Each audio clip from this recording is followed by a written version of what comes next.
हमें बहुत ही healthy lifestyle अपनाना है। आपको कार्बोहाइड्रेट्स कम करने हैं, प्रोटीन्स की मात्रा बढ़ानी है। इन 2 हफ्ते में प्रीनेटल विटामिन्स लेना बहुत जरूरी है। तो फादर्स को भी इस दौरान बहुत ही हेल्दी लाइफस्टाइल अपनाना है। अगर शुक्राणु की क्वालिटी अच्छी नहीं है तो वो मालफॉर्म बेबीज या फिर अबॉर्शंस की तरफ प्रेगनेंसी बढ़ सकती। नमस्कार, मैं doctor Aditi Ghai, practicing obstetrician and gynecologist in Gaur City to Noida since past 15 years। Endometrium क्या होता है?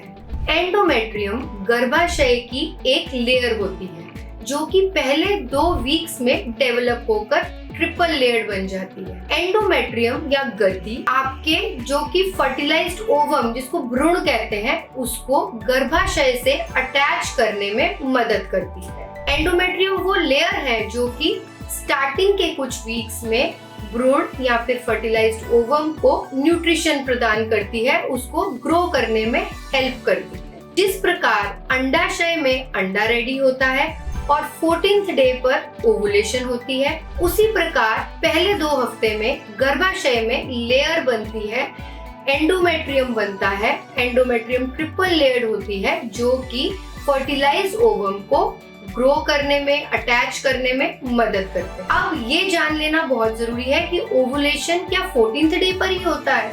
नहीं, 11th डे से 17th डे पर कभी भी ओवुलेशन हो सकता है अगर आपका साइकिल 28 to 30 डेज का है। तो इसलिए 11th डे से स्टार्ट होकर के 17वें दिन तक आपको रोज या फिर एटलीस्ट ऑल्टरनेट डे इंटरकोर्स जरूर करना है।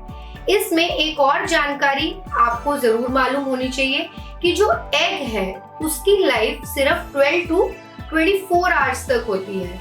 इसलिए हर ऑल्टरनेट डे आपको इंटरकोर्स करना बहुत ही जरूरी और लाभदायक सिद्ध होगा। अब ये जान लेना बहुत जरूरी है कि पहले 2 हफ्ते में हमें अपना ध्यान किस तरह से रखना है। तो हमें बहुत ही हेल्दी लाइफस्टाइल अपनाना है, क्योंकि 2 आप प्रेग्नेंट नहीं हैं, लेकिन अंडा और शुक्राणु जब मिलते हैं तो कंसेप्शन होने के चांसेस तभी मैक्सिमम होंगे अगर आपका लाइफस्टाइल हेल्दी है, अगर आप डाइट बहुत ही अच्छी ले रहे हैं। अच्छी डाइट मतलब आपको कार्बोहाइड्रेट्स कम करने हैं, प्रोटीन्स की मात्रा बढ़ानी है, increase nuts, vegetables, fruits, salads, seeds in your diet. साथ ही साथ जंक फूड बिल्कुल बंद कर देना है। एक्सरसाइज अगर आप कर रहे हैं तो आपको वो कंटिन्यू रखनी है। इन 2 हफ्ते में प्रीनेटल विटामिन्स लेना बहुत जरूरी है, जिसमें कि folic acid, vitamin B12, vitamin D, अगर आप में कमी है तो विटामिन डी, ये सब विटामिन जरूर लेने। साथ ही अगर आप ऑलरेडी किसी मेडिकेशन पर है तो आपको अपने डॉक्टर को जरूर बताना है। अगर वो मेडिकेशन सेफ होगी तो सेम मेडिकेशन कंटिन्यू रखेंगे, और अगर वो आपके प्रेगनेंसी के लिए अनसेफ होगी तो चेंज करनी पड़ सकती है। आपको कैफीन की मात्रा बहुत ही कम करनी, चाय, कॉफी, साथ ही साथ एरेटेड ड्रिंक्स, कोल्ड ड्रिंक्स, ये सब नहीं लेना है।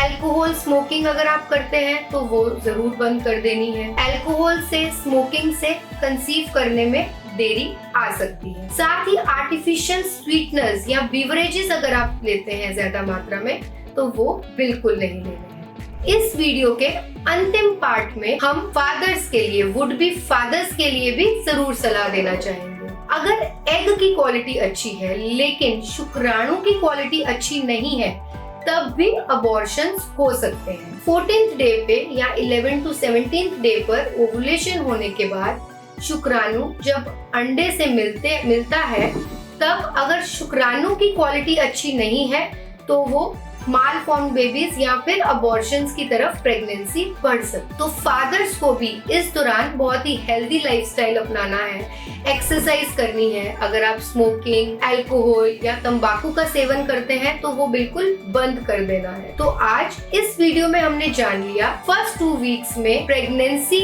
के दौरान, अभी प्रेगनेंसी नहीं हुई है लेकिन फर्स्ट 2 वीक्स क्योंकि हम प्रेगनेंसी में ही कैलकुलेट करते हैं, तो मदर की बॉडी में क्या चेंजेस होते हैं, आपको किस प्रकार अपना ध्यान रखना है, साथ ही साथ होने वाले डैडी के लिए भी सलाह हमने दी। शुक्रिया, थैंक यू।